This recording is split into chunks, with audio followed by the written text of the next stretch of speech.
I'm Dr. Angela McBrady of DoctorFlute.com, and today I'm teaching on the Köhler Romantic Etude, Opus 66, number 3, Teasing.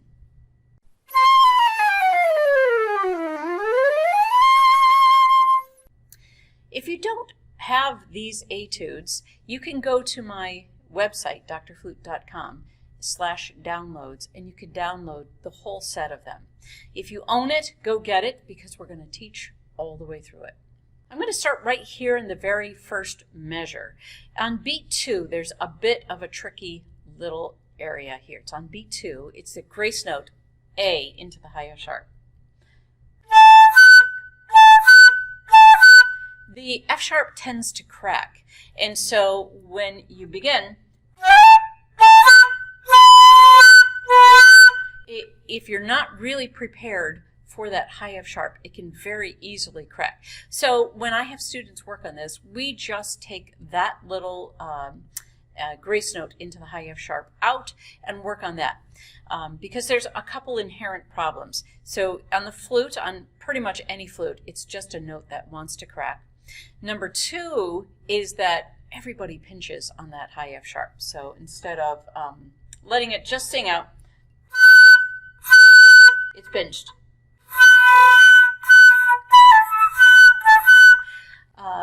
How you want to get that high F sharp is to push from your support. So you take your breath from your stomach, you tighten your stomach muscles, and you push up on that high F sharp. So on the 2 F sharps in a row, I feel a bit of a stomach pulse on that because I am pushing up on that.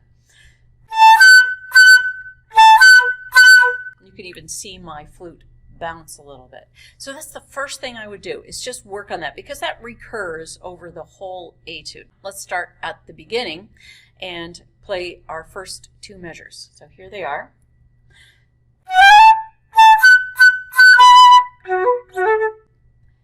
We repeat those 2 measures. So again, Köhler is doing his 2 and 2.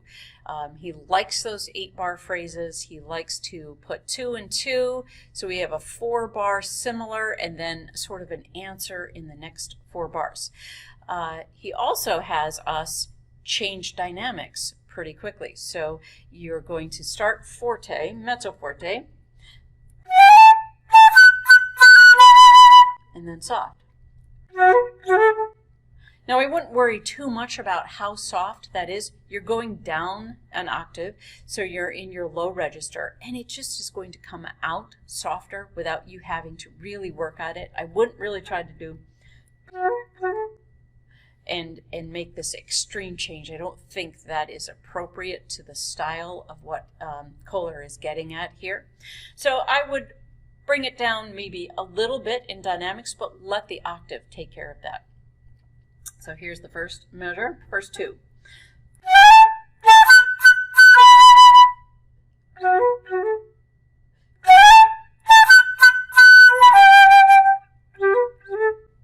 All right, so I brought it way down, and I paused. I didn't do it in rhythmic context, but that so that I can set up my embouchure and work at, okay, I'm really high, I'm high F sharp.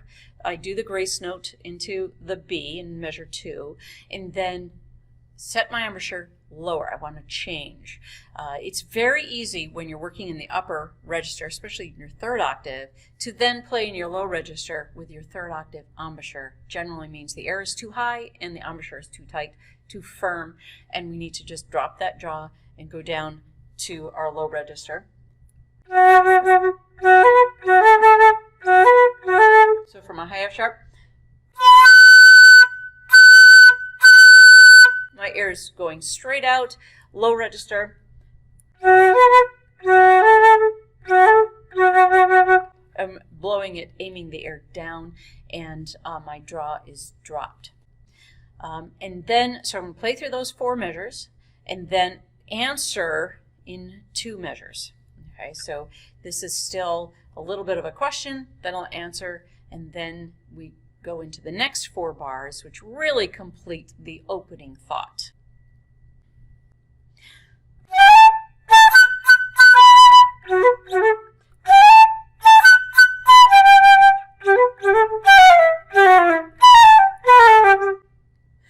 I really like these little chromatic movements here.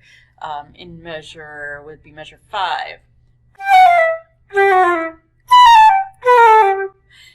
It doesn't say to play the higher one soft, but it does say to play the lower one forte. So I think that's kind of nice, although again, I don't work too hard at changing that because the octaves sort of take care of themselves when you play.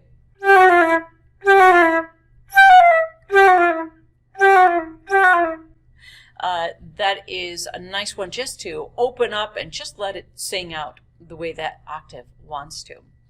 I want to move back to that high F sharp again. Once you're starting to feel like that high F sharp, the 2 in a row and then the grace note down into the B is coming out, think of it as a bounce. So not da-da-dum, da-dee-dee-dee-dum, but a bounce. Da-da-dum, da-dum, bum-be-dum. So if you took a ping pong ball and you bounced it across the table, it would boing, boing, boing. It would move as it went down that table. So let me back up just a little bit.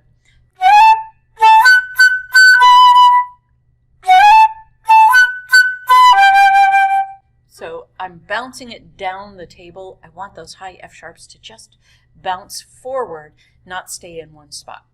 Okay, back to our measure 5 and our little grace note, chromatic movements. Forte. Softer. I'm not really playing it softer. I'll just let it come out how it will. Forte. And then we sort of put those two together and we have a longer 2-measure phrase.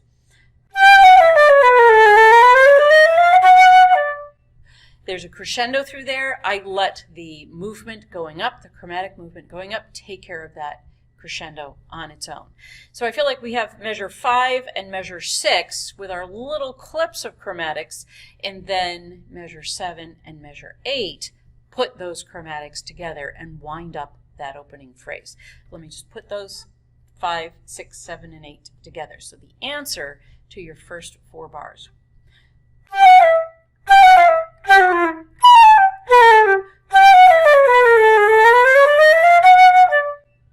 And don't forget to tongue in measure 8, the F sharp. There's a little bit of an accent, or just articulate that F sharp into the D. Da-dum, that little sigh there. Okay, that's the opening. Let's put it together.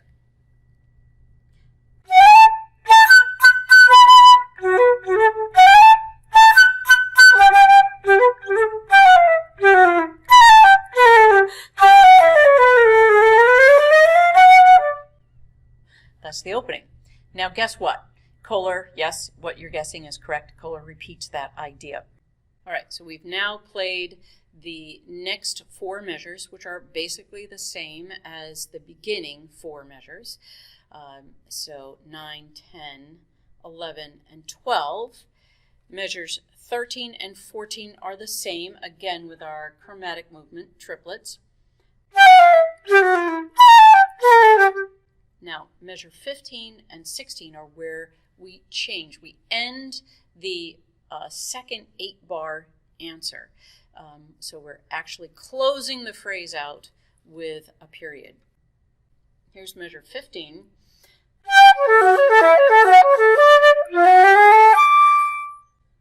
And I like to end that last measure, measure 16, with a nice ending, as if it were maybe the end of the piece. I'm going to phrase it, I'm going to close it off, and then I'll be ready to bring in section B. We have the opening A, we have the ending A, and in the middle, Köhler likes to put in a B section, and he does it in just about every one of his etudes. I can't think of one right now that does it, but maybe finger number, I think it's number 4, does not have a B section. The whole thing is together.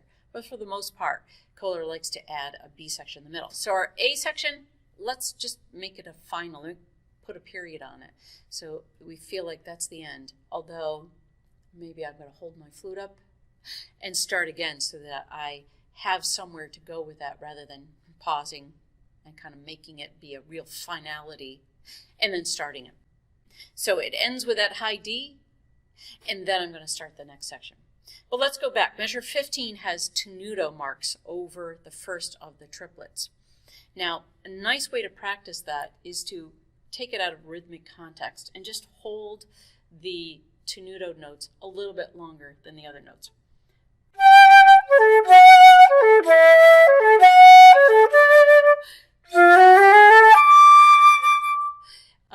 It really helps me figure out, what do I want to do with my embouchure? Am I getting a really nice tone on those tenuto notes? Because that's very important. For a tenuto note, I'm going to make it sticky. I don't want to think about it as holding it longer, although technically maybe it is holding it longer, but I'm going to make that note stick. I'm going to stick to it just a little bit longer than the other notes. Let me, after I've practiced it, taking it out of rhythmic context, I'm going to put it back in and see if I can make those notes stand out.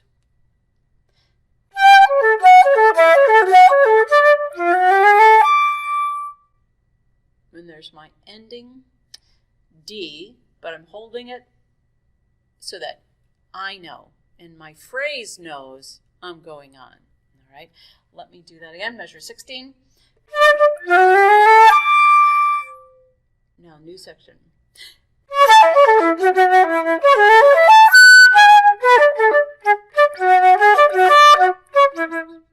I really like this B section. It's really quite nice. Now it says tranquilo.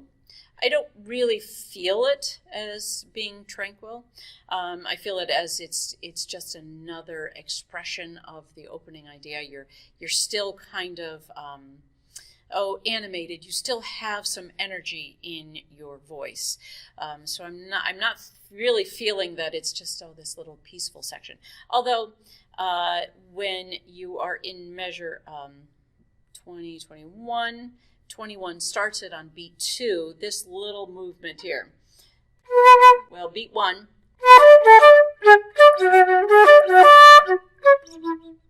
I kind of like that, and just I play around with that a little bit. So we have these openings where you have a 6 and a 2 and a 6 and a 2, leading up to measure 21. So here's the tranquillo, measure 17.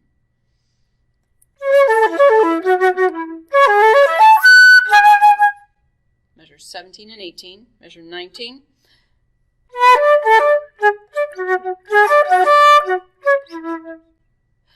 So measure 19 and 20 has that little figure in it. And you want to just play around with the spacing of that the way they have it phrased. So technically we still have a triplet. But the way the phrasing is,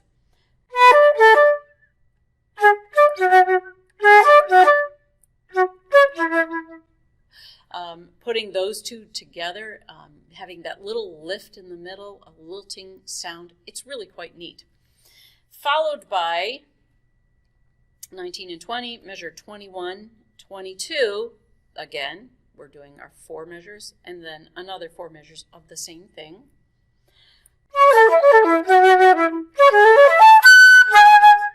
Now here's a lilting, but it changes. So the ending of our 8 measures.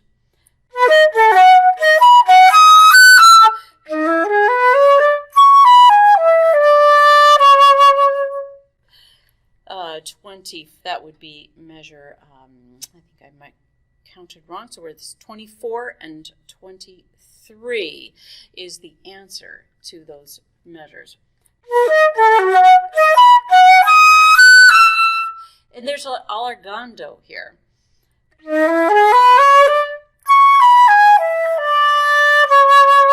And we lead right back into the next 8 measures. It's really quite gorgeous through here.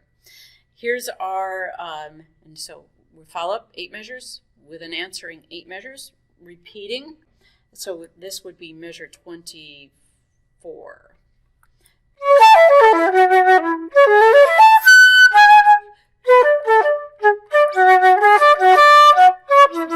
Just like the first part. And here's where we're going to answer and end the B section.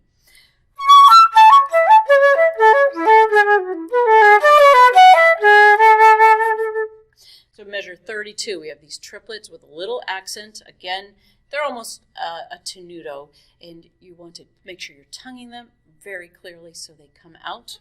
This. I want to hear that come out. And then we wind down. Little retardando, and now we're back to A.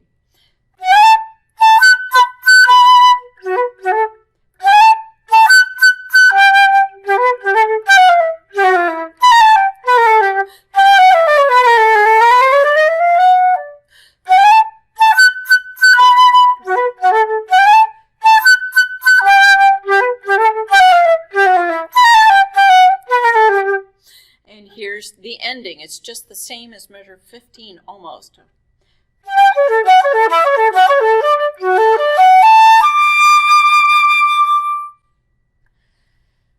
That is a really gorgeous and fun etude to work on. Take a look at it, work on it, go through this video, bring out these sections. You will love working on this Köhler etude, Teasing.